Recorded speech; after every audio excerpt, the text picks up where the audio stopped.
Hello people, welcome back to another video. This is going to be a wee bit different. No different because I do research on this subject a lot. But it's because I had someone reach out to me, another YouTuber, another content provider. And we got in a little back and forth in a comment section on one of his videos. And I'm just trying to, this isn't a debunk video, this isn't a hit piece, this isn't anything like that because he's a young guy, obviously quite intelligent, but I've been doing this research for a long time and I just don't want to fall in the same traps as I have in the past. And when you do a lot of this research, you can become narrow minded and not look at other things. And that's a dangerous way to study in general, I think. What I've managed to do with this whole lost tribe thing, I've studied a lot of the lost tribes. I've studied a lot of the people who studied the lost tribes, like the Black Hebrew Israelites and Yar Davidi, who's Brit Am, and a few other groups, and they all seem to be stuck in a one track mind. I've tried to reach out to certain groups, and they don't want to hear it because cognitive dissonance takes over, and this is one thing I seem impervious to. But I've been guilty of finding myself stuck because I don't want to see the other bits of evidence that goes against my belief.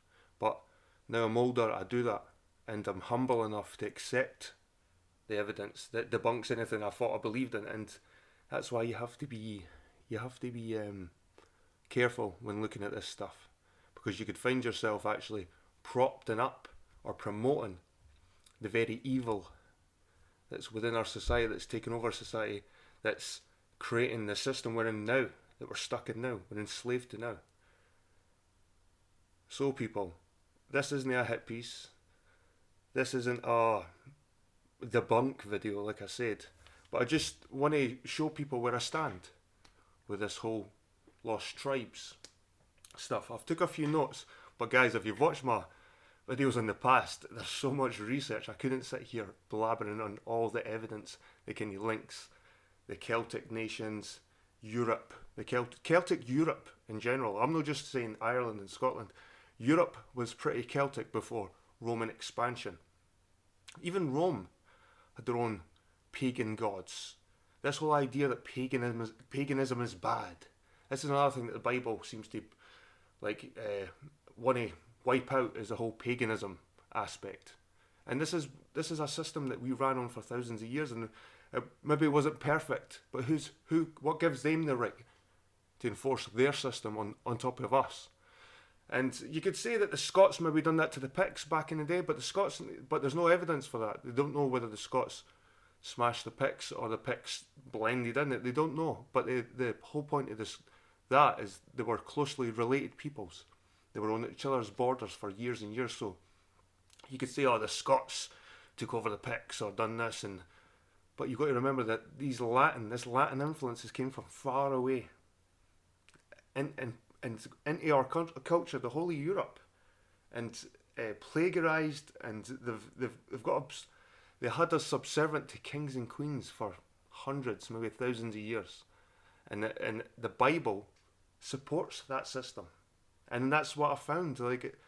That's the only thing.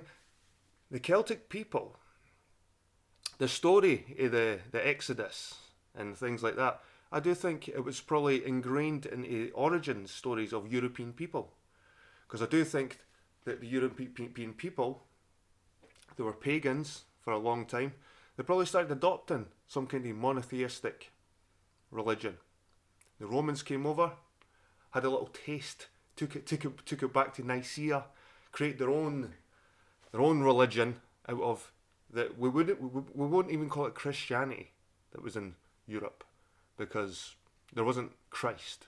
There was some form of monotheism that was starting to form within Europe, and the Romans got a hold of it because they were Hellenistic before they came to Britain. And this is what I'm saying. There's so many Christian British sites that are earlier than everything in between. So my idea is that the Celtic people, we formed our own kind of religion. It was spread through Europe. There's some kind of cataclysmic event that happened as well that made us have to move. This spread to European people wasn't for nothing. They had to spread because there's some kind of event that happened. And this ties in with the Exodus and stuff like that. So, although I do think the Bible is very deceitful, I think there's a lot in there that's been stolen for our own origin story. So we can't just rubbish it, because they've plagiarized it from us. They've destroyed our original stories, but they've plagiarized. And this is how our culture still exists somehow, because the idiots, they're that stupid. This Latin influence that came over, that although they destroyed a lot of our culture, they plagiarized it. So they kept it living on within the festivals, within even all the saints and all the things in the Bible that you find, that all these saints, and they're all Celtic gods. These saints, Bridget and things like that, Jesus. So it's like they tried to destroy our culture. They tried to destroy our people. They tried to plagiarize. They tried to make it in a little Bible for us all to be subservient to their kings and their queens. But it's if you look into the Celtic, if you go back further than any known Bible literature that's been discovered, and it's really late Bible literature. It's late. And you can talk about Dead Sea Scrolls all day long. The story how they were discovered, even the fragments that they were handed over to America for their museum, they were tested as fakes. So how do we not know the whole lot of it isn't fake? Just to support this idea that Israel should have their own country. So, like I said, I'm definitely a studier of the Lost Tribes, but I think the Lost Tribes were European peoples. And their story, how they spread through Europe, different morals they picked up along the way. Everything in the Bible is European. That's probably why there's no pyramids in it, because they were never in that part of the world to see the pyramids. And the people that created this Bible, they were never in that part of the world. So everything that they've put in the Bible, they've took from what they've looked at around them and just changed it,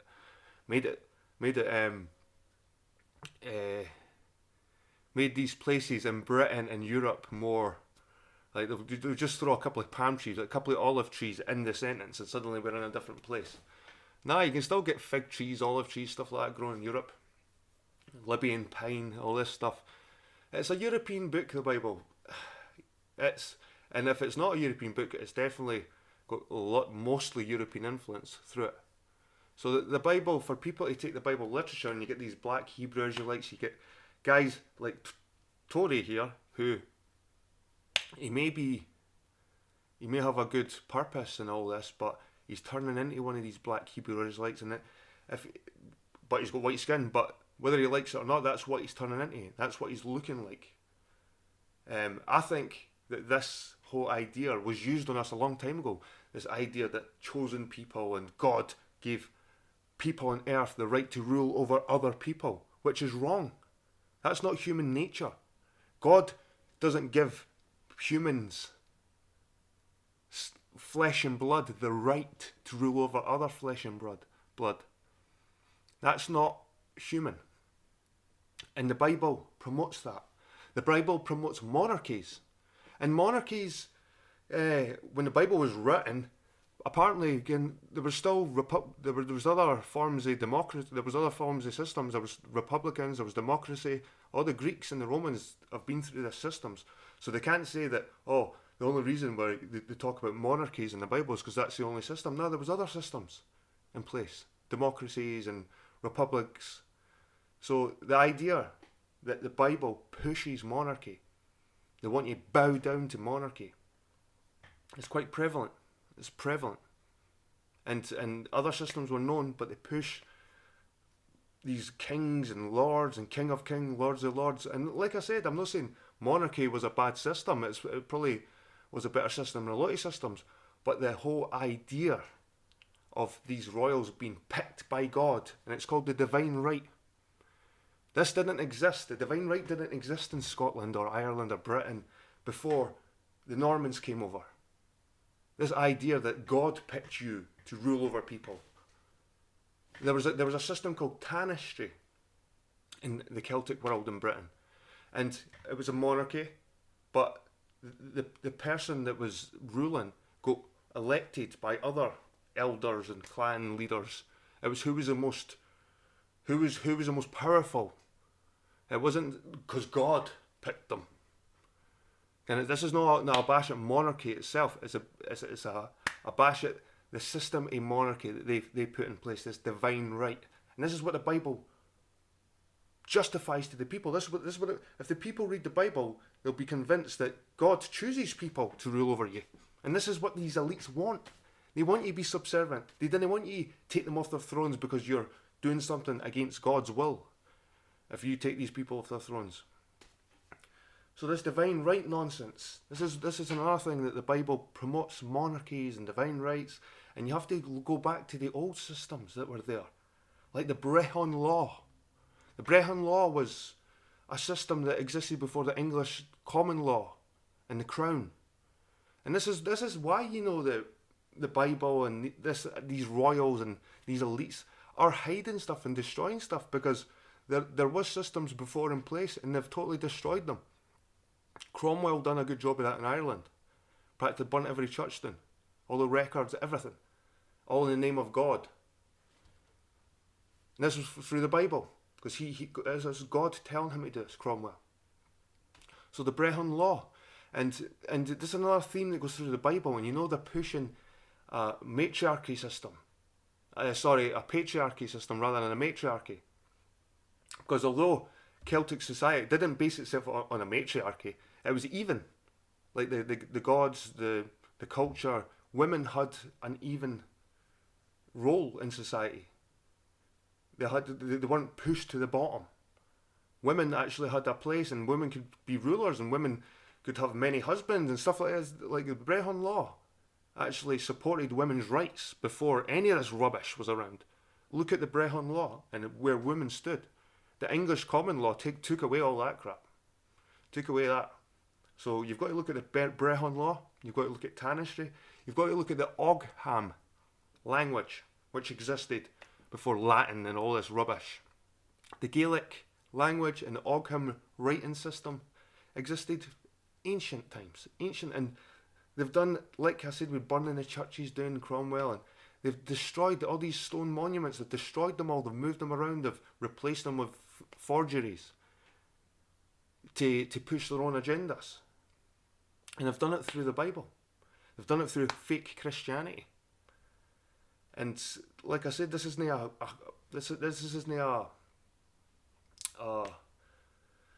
hit video against you, Tory. But you need to understand that this system that's doing this to us now, you think you're a chosen one. You think you're a chosen part of the tribe. You think you're special. Well, why is all this happening to us? Why is all this happening to us? You aren't chosen. If you were, none of this would be affecting you. You'd be with the elites. The elites think they're the chosen people. The presidents, the politicians, all these people out there today, even the pop stars and the sports stars, they're everywhere. These elites. They think they're the chosen people. They think they're part of the tribes. Our ancient tribes that did exist, because you can see it in the place names and the festivals. You can see that these ancient tribes did exist, but no as a Latin version that they stole from us and turned into the Jews. It was Celtic people. These Hebrews were Celts. And they've plagiarised and stole. The Romans done it, and the Normans done it. They were Latins. They came over to Britain and they destroyed everything. To Ireland as well. And I don't want you falling in this mindset where you're promoting these people and promoting the Bible because it's all bullshit, mate. I'm sorry to say, it's all bullshit. You need to start. I'm privileged to be in a country where there's still remnants of ancient sites, still remnants of ancient languages that you can see up close. Place names, wide hills, all these different things that were worshipped back in ancient times before men. And like I said, men This is what it is all about the Bible. The Bible's all about men. And not to say that a matriarchy is any better, but there's an even role with both halves, and the Bible kind of just pushes out the women. And to me, that just shows you that's bullshit. It's not very human. It's not very human. Anyway, we're going to have a look at... That's my rant. I don't know if I've got any more to add to it. I made a few notes that I didn't really look at. We can look at some of the... We can look at some of the things that I mentioned on my rant, including... Right, guys, I'll make smaller my screen so you can see this. So this is the Brehon Law, people.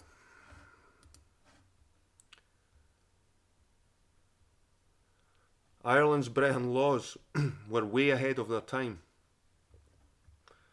Brehon law is a body of ancient native Irish law which was generally operational in Gaelic areas until the completion of the English conquest of Ireland in the early 17th century. They were the first set down on parchment in the 7th century and were named after wandering lawyers, the Brehons. By the time of Elizabeth I, the Brehon laws were considered to be old, lewd and unreasonable. They were banned and English common law was introduced. However, thankfully some of the Brehons thought to hide the precious manuscripts, and a good number of them survived. In 1852, two Irish scholars, Eugene O'Curry and John O'Donovan, took to translating the laws. In the words of another Irish scholar, D.A. Binchy, what they found were secrets about Ireland's past. The laws were details, Binchy said, details that described ancient life in the days when the Irish still lived in mud huts and small ringed settlements and paid their bills in cows and bacon. The Brehon laws show complex, sophisticated society. The Claddagh community of Galway and its lasting traditions. Here are a couple of Ireland's stranger ancient Brehon laws. Musicians and artists. The harpist is the only musician who is of noble standing. And this is where you see where the Normans and the Bible plagiarise the harp. They plagiarise it from Ireland. They give it to David. They associate the Ireland with David. The Ireland is associated with Ireland. The harp's associated with Ireland, no David. This is where you can see the plagiarism. So the idiots thought they destroyed our culture, but all they did was take it and try and cover it up a little bit, and we just have to wipe away the dust. You know what I mean? Or the crap.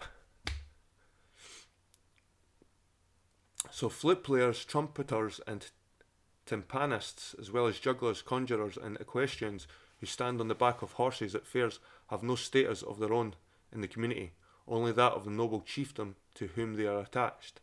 The poet who overcharges for a poem shall be stripped of half his rank in society. And I heard satire was kind of not allowed. It was forbidden in Irish society. But if you did make a joke about somebody, you had to compliment them as well to balance that out. Oh, the Brehon laws, it's because we were so brainwashed through English common law, it's hard to imagine a system that runs like this. Same with them. I'm sure if there was no prison system, you didn't get imprisoned in the Brehon law. There was a system of compensation, so you had to pay back what you done against the people. Like property and land. The creditor who holds your brooch, your necklet, or your earrings as a pledge against your loan must return them so you may wear them at the great assembly, or he will be fined for your humiliation. For the best arable land, the price is 24 cows. The price for dry coarse land is 12 dry cows. And this is another thing that old ancient times, there wasn't coins. What gold coins? That does nothing for the people. What can they do with gold coins? Cows were the currency of the ancient people. Cows. And the old Celtic word for cow is bow. So you'll see a lot of places with bow in their name. Relationships. February the 1st is the day on which the husband and wife may decide to walk away from the marriage. If a man takes a woman on a horse into the woods or into the sea going ship, and if members of the woman's tribe are present, they must object within 24 hours or they may not demand payment of the fine. The husband-to-be shall pay a bride price of land, cattle, horses, gold or silver to father of the bride. Husband and wife retain individual rights to all land, flocks, and household goods each brings to the marriage. And this is maybe where the idea that the woman's father in modern marriages has to pay for all the marriage, the food, everything like that. It maybe comes from this kind of stuff. Plagiarized again. A husband who through listlessness does not give to his wife in her bed must pay a fine. If a pregnant woman craves a morsel of food and her husband withholds it through stinginess or neglect, he must pay a fine. If a woman makes an assignation with a man to come to her in bed or behind a bush, the man is not considered guilty even if she screams. If she has not agreed to a meeting, however, he is guilty as soon as she screams. So in other words, I think it's like rape. Old ancient, like if the woman provokes it.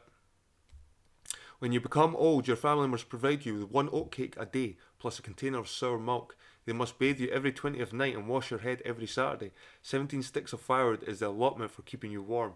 So even back in ancient times, they had a system of looking after your older people. Looking after your old ones. They'll never go hungry anyway. And they'll never go, well, back in the days, every 20th night was probably quite clean. So health. No fools, drunks, or female scalds are allowed in the doctor's house when a patient is healing there. No bad news to be brought, and no talking across the bed. No grunts of pigs or barking of dogs outside. If the doctor heals your wound, but breaks out anew because of his carelessness, neglect, or gross want of skill, he must return the fee you paid.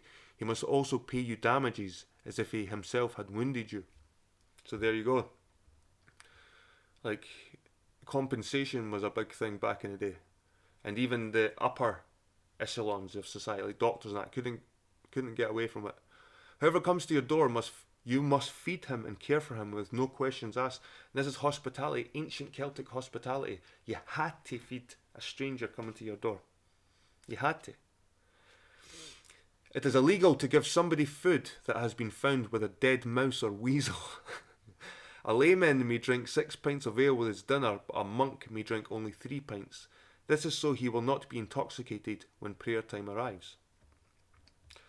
So this is just evidence. Like I said, look into it. This is just a page I found, but a random page that wasn't Wikipedia. But look into the old Brehon laws of Ireland and how the Crown destroyed it. Cromwell's time kind of destroyed it. The last bits of Brehon law were still there, still kicking around in the late, probably 18th century. Right, anyway, we'll look at the Ogham. Ogham is an alphabet that appears on monumental inscriptions dating from the 4th to the 6th centuries AD, and in manuscripts dating from the 6th to 9th century. It was used mainly to write primitive and Old Irish, and also to write Old Welsh, Pictish and Latin. It was inscribed on stone monuments throughout Ireland, particularly Kerry, Cork and Waterford, and in England, Scotland, the Isle of Man and Wales, particularly in Pembrokeshire and South Wales.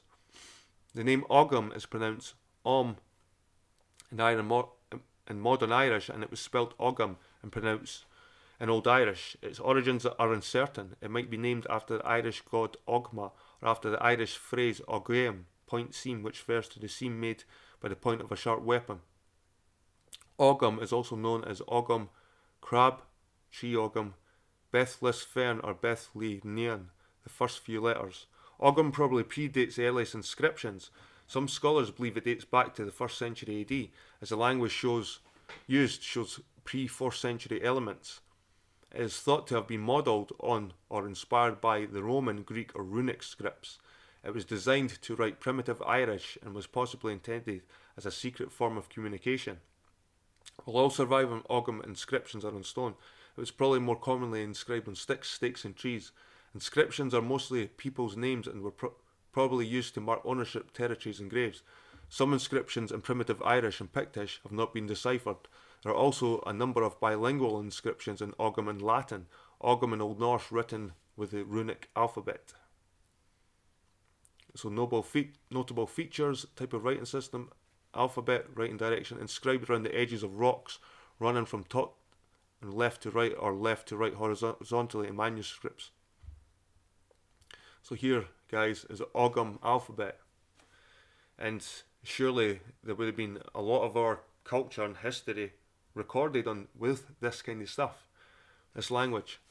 And like I said, with Cromwell burning down churches, Rome destroying areas, God knows how many manuscripts we had written in this ancient form, this ancient language. So you can see here it went round the edges of these stones. And we all know they've destroyed a lot of these stones as well. The Ogham inscription reads, and you see straight lines, and this is the easiest way to write on stone. And curves are hard with stone. You can do straight lines on stone quite easily. Which translated is Sfaquicimaqiqici and means of Saphacus,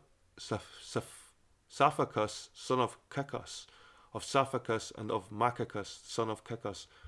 And you see where the son is, guys, the M-A-Q, Mac, and that's the word for son in Scotland. But they've got it down as M-A-Q, Mac. The Latin inscription on the front reads Fanoni Mac Verini and means of Fananus, son of Renus. On the back there is a Latin inscription that reads Sagrinvi or Sagranus. So these people that say that there was no Celtic language, there was no Gaelic, there was. It's just been hidden and destroyed. And plagiarised as well. So we can still find it, because it's still in there. You just have to peel the many layers of the onion. So that's just another brief show of the Ogham writing system, the old ancient Celtic writing system. And Scots Gaelic language, if you look at that, that's been destroyed. We're all speaking English now. And we're all speaking English. That's evidence on its own. The fact that Gaelic nations like Ireland, Scotland, Wales, and even England, to a certain degree, now all speak English, this German English, this Latin, Romance language. That's just evidence on its own that we've been subdued by another peoples. So the Scots Gaelic language, also called Scottish Gaelic, Scots Gaelic, Gaelic, a member of the Gaelic group of Celtic languages spoken along the northwest coast of Scotland and in the Hebrides Islands, Australia, the United States and Canada, particularly Nova Scotia, are also home to Gaelic communities. Scots Gaelic is a recent offshoot of the Irish language, introduced into Scotland about AD 500 by the Irish, displacing an early Celtic language which was a Pictish, but they were still Celts. It had developed in a distinct dialect or Gaelic by the 13th century. A common Gaelic literary language was used in Ireland and Scotland until the 17th century. By that time, spoken Scots Gaelic had developed enough to be considered a separate language from the Irish. Manuscripts in definitively Scots form of Gaelic began to appear in the 16th century, but the first Gaelic book printed, John Carswell's Form na Ruda, published in Edinburgh in 1567, still adhered to the classical modern Irish norm. So there's even different forms of Irish, but my point is, these languages went back before the Latin languages. The Irish, the Gaelic languages went back before the Latin Romance languages. They reckon they're more ancient. And here's tanistry, people. A wee definition about tanistry. And this is a Celtic government. This is a form of Celtic government. And this is, like I said, this is what they've destroyed. This is what the elites have done to Britain, is destroyed these systems. And this is how you know the Bible ain't for the people, because it promotes the opposite of these things. It promotes divine right, not tanistry, like we're seeing on the screen here. Anyway, tanistry, a custom among various Celtic tribes, notably in Scotland and Ireland, by which the king or chief of the clan was elected by family heads in full assembly. He held office for life and was required by custom to be of full age, in possession of all his faculties, and without any remarkable blemish of mind and body. So he had to be fit and able. He couldn't be disabled. He couldn't. At the same time, and subject to the same conditions, a tanist, or next heir to chieftaincy, was elected, who, if the king died or became disqualified, at once became king.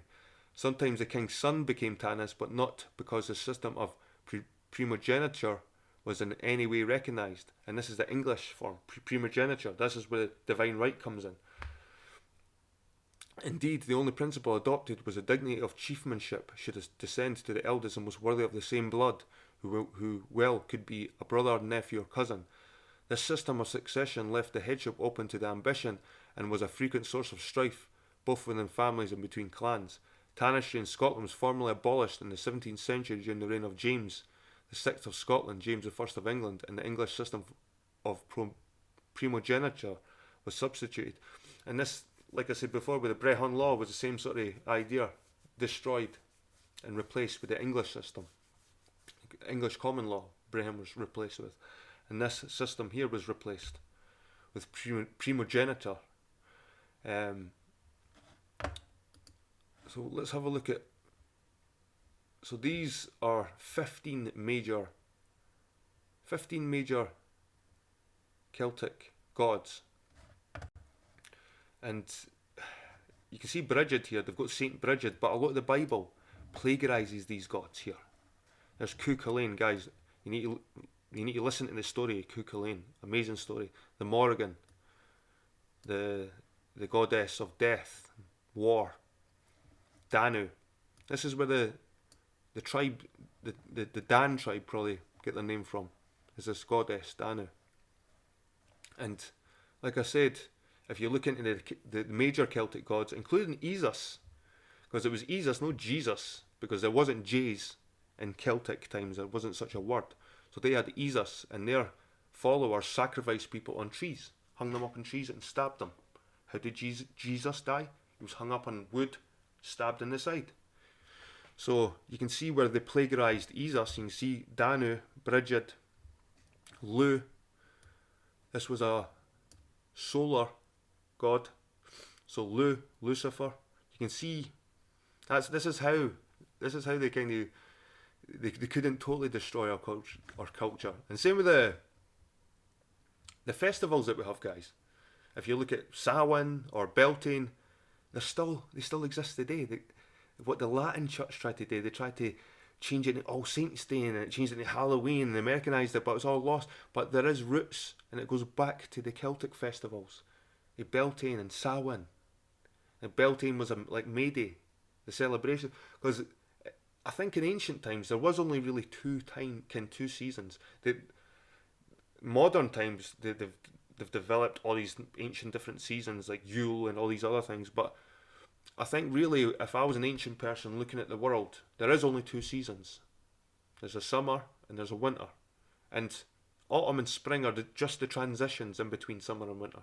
So to me they're not really seasons. They're just transitions. You're not going to get summer and winter like a light switch. There's going to be a transition. So to me I think there was death and life, summer and winter, Beltane and Samhain. They're the main ones.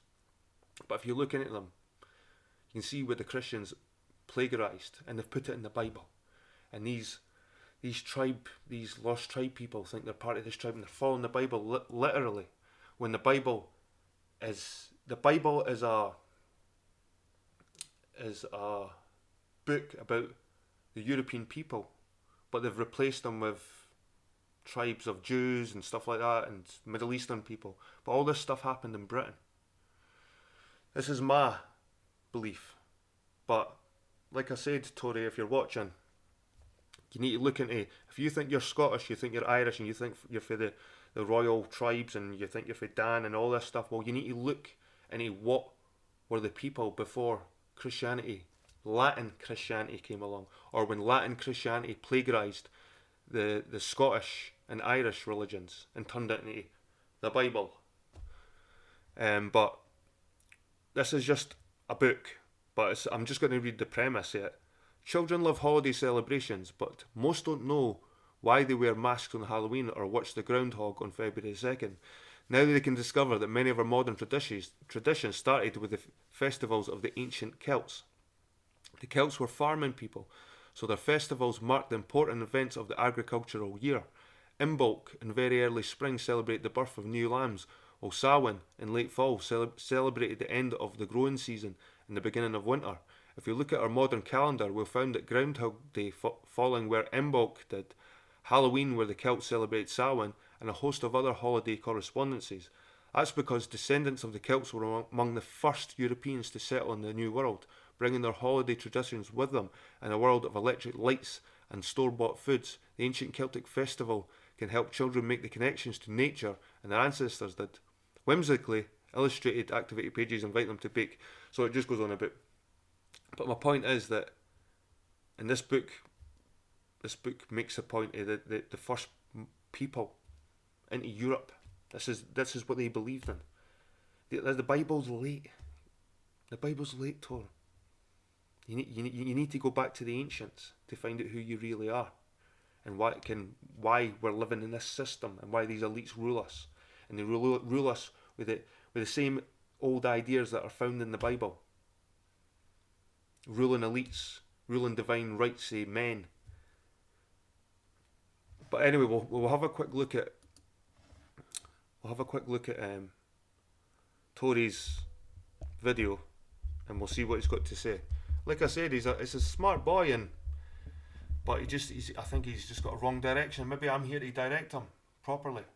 Like I said, I'm not saying that the lost tribes weren't a thing. I think they were. They were our people. They were all our people throughout Europe before this Latin influence came in with the Normans, the Romans. And I'm no persecuting the Latins, but this is why we have these systems. This is why we have common law. This is why we have got all these powers in place that rule over us and keep us entrapped and enslaved. The common person. You need to start thinking yourself as a common person, not one of them. Anyway, let's have a listen to Tory. And a warning that Elijah won't be campaigning to be Elijah. After making several videos on the end time Elijah, I've received many comments from many people on YouTube, all claiming to be Elijah, and they are desiring me to recognize them as him. LOL. Also, while in Jerusalem, I met several people claiming to be Elijah. These demonic influenced people are just a few of the many people fulfilling Master Yeshua the Messiah's prophecy. Since I found his channel earlier this year, I've been catching on to all the hints he's been dropping. And I know for a fact that he believes himself to be the end-time servant. Now, I'm not saying he isn't, and I'm certainly open to the possibility that he is. But I am making this video because there are some things that do not add up. And Nick has now gone against his own claim that the third Elijah type / Watchman of Ephraim would not be campaigning as Elijah. So these are two guys that are following the lost tribe theories, and they're now starting to think, they're arguing over what tribe's who and who are the watchmen and who. This isn't the purpose of it, guys. This isn't the purpose of the research. The research that I'm doing anyway isn't to divide this up and make us squabble amongst each other about who's the watchman, who's part of the tribes. That's not why I'm doing this research. Now, I feel like I already know what his response is going to be. The best response for Nick to give is that the third Elijah type won't proclaim himself to be Elijah. And Nick never claimed himself to be Elijah. It's simply a video of a man claiming he's the watchman. Now yes, Nick would be right in responding with this, but anybody who has watched his videos would know that he's made it extremely clear that the Elijah type and the Watchman of Ephraim are one and the same. Therefore, by posting a video of a man claiming he's God's only watchman and comparing Bible verses to information on his Wikipedia page, he is also claiming he is Elijah, and therefore the end-time servant / prophet. But this is a level of the research. This is just the ignorance and the level of the research that they're having to connect pics. We connect things with Wikipedia pages and names. Your name could be, your surname's new. Like they start arguing about what their surnames mean. And fuck, your dad could be the milkman for all you know. Surnames were just given to you so you could be taxed by this system that we've been speaking about for the past half an hour. Surnames were introduced with the Normans to tax you. If you notice that the royals and all that, they don't have surnames. Charles, William, Edward, they all have house names, but they don't have surnames. Surnames for the peasants. Surnames is so you could get taxed.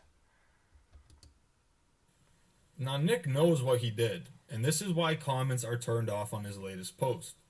I commented on his prior post and asked him to clarify some of these things, but I haven't got a single reply. So this is why I'm putting this video out, and I'm hoping Nick can see this and clarify some of the things I'm going to bring up. Brother Nick, if you're listening to this, I am not attacking you. I have absolutely zero problem with you being this end-time servant slash.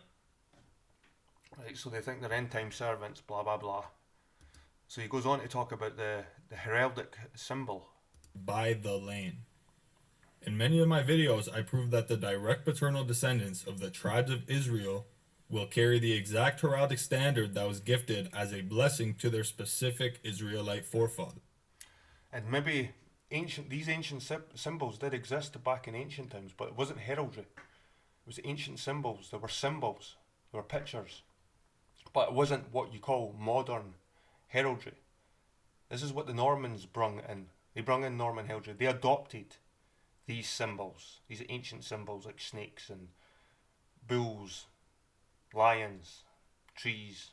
They adopted them.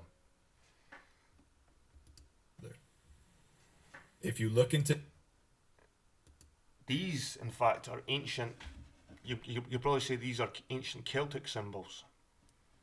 A lot of these, as you can see with the harp at the bottom and the hand of Ulster at the bottom. In the hand of Ulster, there's a cool story, cool Celtic story. It's about winning a race, and to win the race, the person cut off their hand and threw it over the finishing line. And this is where the story of the hand, the bloody hand, usually comes from. So you find that these are all Celtic symbols, and the Normans adopted them into modern heraldry. And these guys are arguing over them. Israel will carry the exact heraldic standard that was gifted as a blessing to their specific Israelite forefather. If you look into Nick's family crest, there is no Israelite symbolism to be. Buy this for $2.99 at heraldry.com. See, these images, these are late, and even these ones are even later, because even modern heraldry, when they gave out a heraldic coat of arms to a family, that was the only family that could carry it. That was the only family that can carry it. And this was for the knights to be recognised. This was nothing about the people. We're talking about the people, the common people. This is who I am, the common man. This is who you are, Tory. So don't ever think you are part of this elite system. Found. Now, one, does this mean he is not an Israelite? I could go on with my coat of arms and the wolf, how my surname's Wolf, and how the wolf's connected to Benjamin, and I could go on. I'm 87% Irish. I've got more connections to the tribes. If they believe what they're talking about, I'm more of a Hebrew than they'll ever be if they believe all this. No, I believe he may be descended from Levi, as they had lost their heraldry and amalgamated into the rest of the tribes. And two, he could have a hidden lineage, similarly to how my lineage to Ephraim is hidden, and on the surface level seems to be from Judah. That being said, all Norman modern inventions. I was able to find this crest of a specific lawn family which migrated. You find this at House of Names, and it's a total gimmick. They'll even invent a crest for you. You can invent crests, for Christ's sake. You need to get out. Look, there's even a sale. There's even a sale in the corner there, and it's just to get people jumping on this, and it's nothing to do with their ancestry or their history. And if you go down these lines of heraldry, you'll never really get very far, especially if you're not part of the elites. If you're part of the elites, you'll probably get back 1,000 years. But if you're a common person, you're trying to find what your people came from, what was the journey, the history. You'll never find it through ancestry. Heraldry. Migrated from Holland to Scotland. This crest bears the standards of. Also bears a papal cross there as well. Zebulon, which is symbolized by a boat, Dan, which is symbolized by an eagle, and Simeon, which. And the obvious thing here in this picture is a knight's helmet at the front. The knight's helmet. How far did knights' helmets go back? And who wore them? Which is symbolized by a castle. Now, if Nick can prove that his paternal line of van der Laan is from Scotland, that would be great. Because Scotland is Ephraim, not Even if land was from Scotland, it was probably brought over by the Normans. Holland.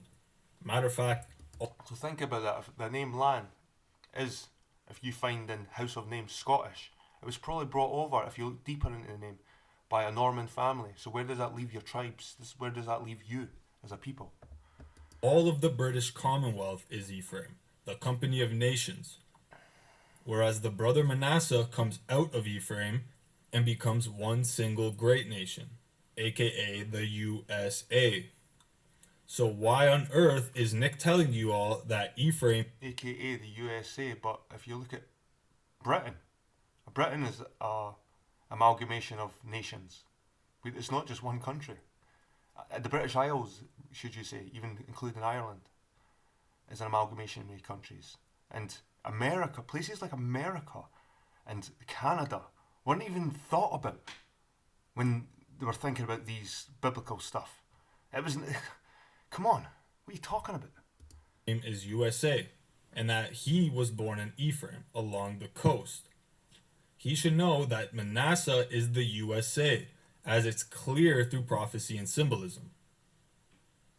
The national crest of the United States is littered with 13 symbolism. The reason being is because The forefathers of America were Freemasons, and they adopted all these symbols that came from the elites, that came from Normandy. And if you connect to all these people, that's why they use the same symbols, just like the royals used the symbols. This is just like the royal crest. But because America are trying to make it a republic, this is like just a symbol. Joseph being split into Ephraim and Manasseh causes there to be 13 tribes of Israel rather than 12.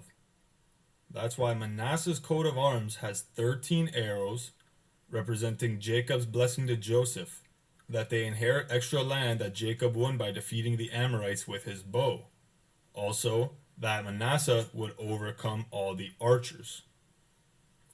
There is also a branch with 13 leaves and 13 berries because Joseph is a fruit crown.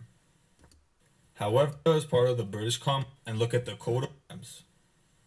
Now, if Nick was born in Canada, this would make a lot more sense, and I'd be more inclined to believe him. Because when we account for the prophecy of Ephraim being a company of nations and look at the coat of arms of Canada, it becomes evident that they're the only Ephraimite nation in. So you've got to remember, when was this coat of arms created for Canada? And he's going to go on about certain symbols, about the motto and stuff like that, but they're grasping at straws here. They're totally grasping at straws. This is super modern heraldry. In the Western Hemisphere.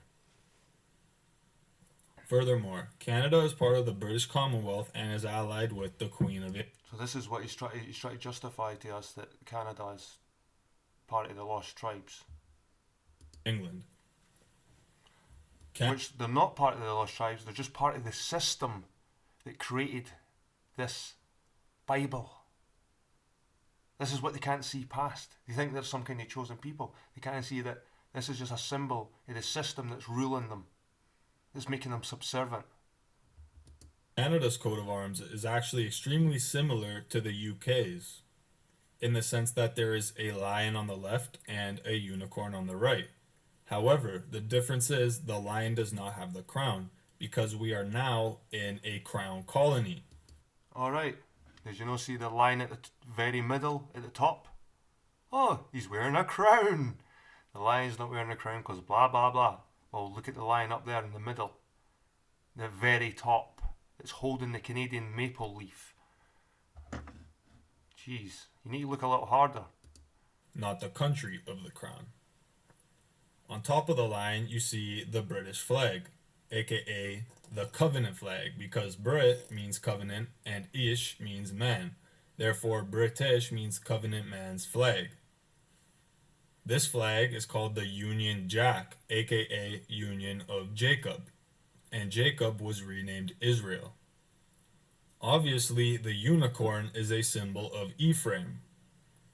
And he has a chain of bondage turned to a crown because he went into captivity.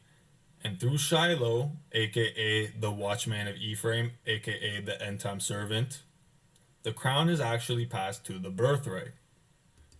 It's total bollocks. It's just what the unicorn symbolises is Scotland. And what the chain symbolises round its neck is its capture. Simple stuff. And what's at the top of the chain? Who captured them? The evidence is there at the top of it. It's got a crown round his neck. Which is Joseph. That's why there's a unicorn with a chain of bondage turned to a crown. Furthermore, in the middle, you can see the flag of Scotland, which is Reubenite and Judahite. That's not the flag of Scotland. The flag of Scotland is the saltire, the flag of St Andrew, which is blue with a white cross. That, what you see there, my boy, is the flag of the Stuart family, the Stuart dynasty. And the who were Normans, by the way. reason it is Reubenite is because of the Normans. Then on the left you have the English flag of 3 lines. In fact, when I looked into heraldry, these aren't lions, these are leopards. In modern heraldry, they don't use lions beside each other. The symbolism for the lion, there only has to be one lion on its own. It can't stand with 3 other lions. So what I looked in the history, they're leopards. In fact, they're actually leopards. And the 3 lions represent the 3 patriarchs. Even though most people believe that 3 lions on the shirt, if you look deep into it, it's leopards. Jacob, Isaac, and Abraham. Underneath you have the Harp of David, or also the Druidic harp. Harp of David, the Druidic harp. He doesn't even mention that means Ireland. He's mentioned England, Scotland, and that's a Druidic harp. Nothing to do with Ireland. To the right you have 3 fleur-de-lis, representing Reuben. Representing France. So what we have here, England, Scotland, Ireland, and France. Ruling over Canada. And these 3 branches with 3 maple leaves, each having 3 sections composed of 3 points, actually also represents not only the Holy Trinity, but also the 3 patriarchs as well. And it is the Holy Trinity. It represents the whole idea of the Latin Church, the Catholic Church, the Trinity, the 3, St. Patrick with their clover. This is what they convinced the Irish, that the 3 leaves of the clover, that's the Trinity. It's the Trinity. It hides your real culture.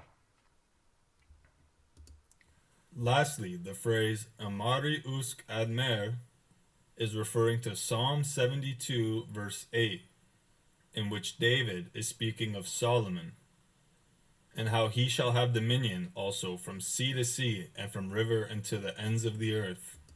Right, well, let's have a look. I've not even searched up this, but we'll search what Amari usk admer means in Latin. What's that? Amari. Where?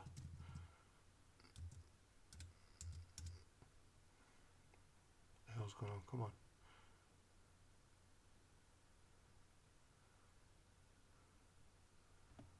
on. Amari. Let's see. Uski. That's like water. That's like the Gaelic word for water. Uski. Admer. Uski. Admer.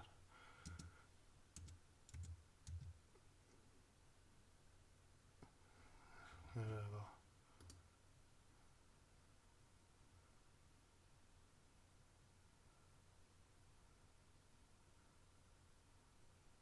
From sea to sea. That's what it means.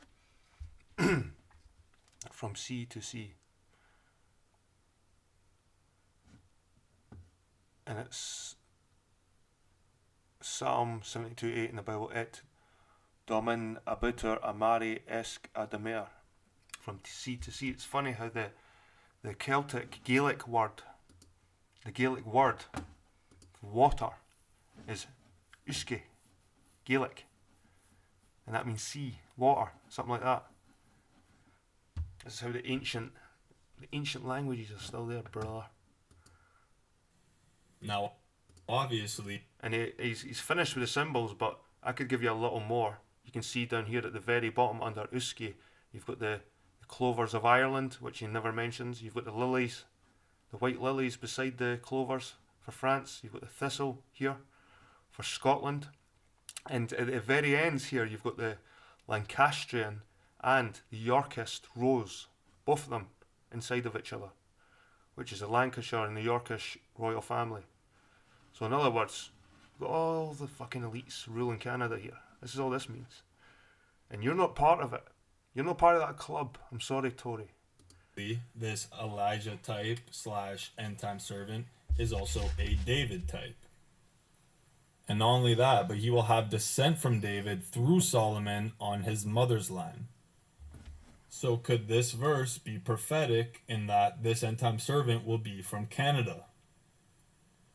Well, I'm going to tell you this with almost absolute certainty, and I do not say this because I'm Canadian or think I'm the prophet, but this watchman of Ephraim will be born in Canada. The reason being, there are a few criteria for the end time servant that point directly to this location. First, he is the watchman of Ephraim, meaning he is an Ephraimite. That being said, he refers to Ephraim as O Isles, far off, hinting he is in an Ephraimite nation far away from the. Exactly. O Isles. Listen, O Isles. That's islands. Isles means islands. It doesn't mean Canada. So your first criteria is wrong because you're grasping here. This is where they grasp at straws to try and play the guru.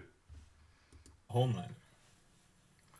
It is also said that he will be stirred up or provoked to action in the north. What is the only Ephraimite nation from afar in the north? That's Canada. That's every country north of where you think the Bible was created in the Middle East. So if the Bible was created in the Middle East, Europe and the Nordic countries and Russia and everything else above that is north, not Canada. And to go even further, I believe this servant will be coming from Toronto. 2 reasons. 1, he is from the coast of his land, and Toronto is the largest city in Canada along a coast. Now, understand, coast does not have to be a sea coast or ocean coast. It can also be the coast of a lake. And quite conveniently, on Lake Shore in Toronto, there is a hospital named St. Joseph's, which I was actually born at. Again, not to say that I am this prophet, but it's interesting. The second reason is because Elijah is an Ephraimite. Not to say that I'm a prophet, but it's interesting. Now you're just grasping, mate. You need to come back down with the people. Instead of thinking you're up there on the pedestal. Meaning he descends from Joseph's wife Asenath. Asenath's father was an Egyptian high priest in the city of On, which in modern times is referred to as Heliopolis. Now correct me if I'm wrong, but I'm pretty sure that Heliopolis at one point contained the largest obelisk in the world.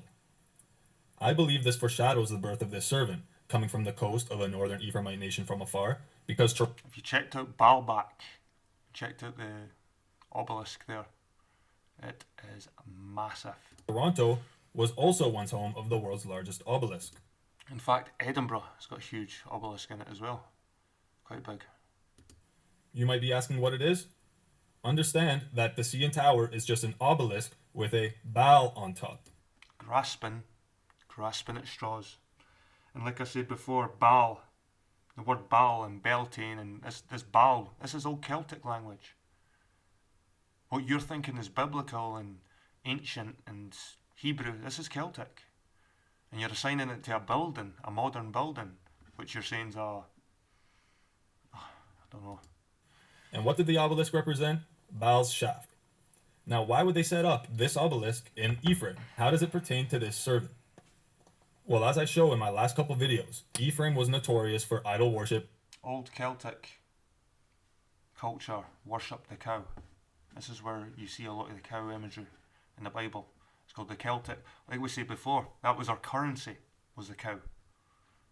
In Scotland and Ireland. Regarding the calf and bull, which represented Baal. And it was for this exact reason that they were sent beyond Babylon. Moloch, as you see, seen there in that phrase. You took up the Baal's shaft. Now, why would they set up this obelisk in Ephraim? How does it pertain to this servant? Well, as I show in my last couple videos, Ephraim was notorious for idol worship regarding the calf and bull, which represented Baal. you took up the tabernacle of Moloch. See, Moloch was an ancient Celtic god. You find Moloch everywhere in Scotland and Ireland. They've tried to hide them, but you find them in the mountains, you find them in the names of places. And it was for this exact reason that they were sent beyond Babylon through the Caucasus Mountains, becoming the Germanic tribes. They were probably came from Britain and went the other way, from the west to the east, not the east to the west. And this is the whole bull worship. This Ephraimite worship of Baal carries on to this day, and traces of it are most evident in Northern Ireland. Now first, I suggest you watch my last video, in which I explain how the Star of David is actually never mentioned in the Bible, and it actually represents Remphan, Moloch, and Baal. But what I don't go into that video is how even cities within Northern Ireland are named after Baal. For example, Belfast, where my paternal line comes from. Belfast is part of Northern Ireland, which is part of the British Commonwealth, and is therefore an Ephraimite nation. So we can see the trend of Baal worship and symbolism. Northern Ireland wasn't even a place when these biblical things were written. The borders weren't even there. It was just Ireland. So like these modern, you need to go back further, mate. You're trying to use parallels that aren't there. Throughout Ephraim, leading all the way back to the northern kingdom of Israel pre-captivity, and possibly even prior to that in Egypt with the Apis bull. The reason I bring this up is because this end-time servant is the third Elijah type, and Elijah was the one who destroyed the prophets of Baal, and warned the Israelites of their demise if they continued worshipping false idols. Therefore, it is only right that the third Elijah will be born.